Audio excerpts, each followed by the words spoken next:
Gen Reader, kaum muda berliterasi.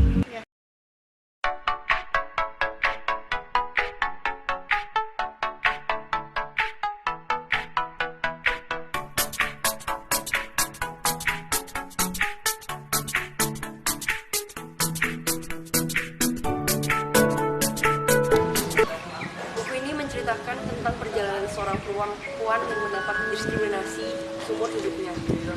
Mulai dari ia kecil, ia didiskriminasi dan tidak pernah mendapatkan cinta dari ayahnya.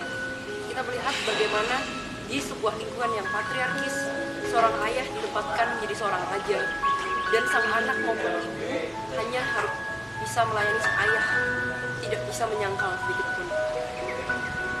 Lalu saat ayah dan ibu meninggal, ia pun kembali tinggal bersama pamannya yang dari kecil selalu melecehkan dia. Buku ini juga menceritakan bagaimana saat dia kecil ia mendapat pengalaman seksual pertamanya dengan teman lelakinya, saat ia bahkan tidak mengerti apa itu seksualitas. Kisah ini berlanjut di saat sang paman sudah menikah dan mempunyai anak, maka sang paman dan sang istri memutuskan untuk menyingkirkan Firdaus dengan menikahkannya dengan seorang lelaki tua yang kaya raya. Sang lelaki tua ini pun akhirnya selalu memberikan kekerasan, baik itu fisik maupun seksual maupun verbal kepada Firdaus, hingga akhirnya Firdaus tidak kuat lagi dan kabur. Di tengah saat ia kabur, ia pun bertemu dengan seorang laki-laki yang berjanji akan menjaga dia, tapi pada akhirnya malah selalu memperkosa dia dan bahkan mengajak teman-temannya untuk memperkosa Firdaus juga. Saat Firdaus memutuskan kabur dari laki-laki ini, ia pun bertemu dengan Syarifah, si mucikari yang akhirnya menjadikan Firdaus pelacur. Firdaus pun didandani, dimandikan hingga cantik supaya Firdaus bisa membuat laki-laki tertarik kepadanya. Hingga suatu hari ada seorang klien yang ingin meminang Firdaus, namun klien ini malah berdebat dan akhirnya bersekutu dengan Syarifah, hingga Firdaus yang melihat itu memutuskan untuk kabur. Selepas dari itu, dengan ijazah yang hanya sekolah menengah, Firdaus berusaha mencari pekerjaan. Namun ia hanya bisa mendapatkan pekerjaan kecil, dan bos yang dicintainya malah memutuskan untuk menikah dengan anak direktur. Akhirnya Firdaus memutuskan untuk menjadi pelacur kelas atas. Di sini kita bisa melihat bagaimana Firdaus sebagai seorang perempuan memilih untuk menjadi pelacur yang menurutnya lebih bebas daripada seorang istri yang didomestifikasi dan harus selalu nurut pada suami.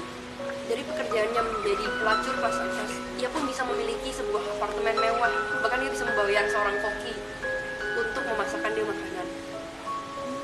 Hingga pada suatu hari, seorang germo menawar memaksanya untuk menjadikannya di bawah. Ya, namun Firdaus menolak, dan karena si germo marah dan naik pitam, maka si germo itu ingin menusuk Firdaus dengan pisau. Namun Firdaus membela dirinya dan akhirnya membunuh si germo itu. Dan setelah itu Firdaus pergi, dan di tengah jalan dia bertemu dengan seorang pangeran yang menawarnya. Maka ia pun naik pitam dan bilang kepada pangeran tersebut kalau dia sudah membunuh seorang lelaki, dan dia akan membunuh semua lelaki. Maka pangeran tersebut melaporkannya ke polisi dan Firdaus ditangkap. Firdaus menolak untuk mengajukan gerasi kepada presiden dan memilih untuk mati, karena baginya mati adalah jalan satu-satunya untuk ia bisa bebas dari patriarki. Novel ini sangat bagus untuk dibaca baik oleh laki-laki maupun perempuan. Untuk laki-laki agar bisa menyadari bahwa penindasan atas nama gender itu masih sering terjadi di dunia ini, dan bagaimana perasaan perempuan saat ia ditindas. Untuk perempuan, buku ini juga sangat wajib untuk dibaca karena bisa memberikan gambaran atas apa yang terjadi di belahan dunia lainnya jika kita merasa diri kita tidak didiskriminasi dan sadar bahwa fenomena sosial ini masih sering terjadi. Buku ini mungkin ditulis pada tahun 1945, namun tema buku ini yaitu diskriminasi gender, eksploitasi sosial, kemiskinan itu masih relevan hingga saat ini. Kita harus sadar bahwa kita harus terus berjuang untuk menghapuskan segala macam diskriminasi atas nama gender. Di akhir kata, salah satu kata-kata yang sangat berkesan bagi saya di novel ini adalah bisa menentukan harga dirinya sendiri, terlepas dari intervensi sosial maupun pandangan laki-laki. Teman-teman, di akhir kata jangan lupa kita untuk selalu berliterasi, karena dengan kita membaca buku itu dapat meningkatkan kepedulian kita terhadap sosial maupun informasi dan pengalaman orang lain yang bisa kita pelajari.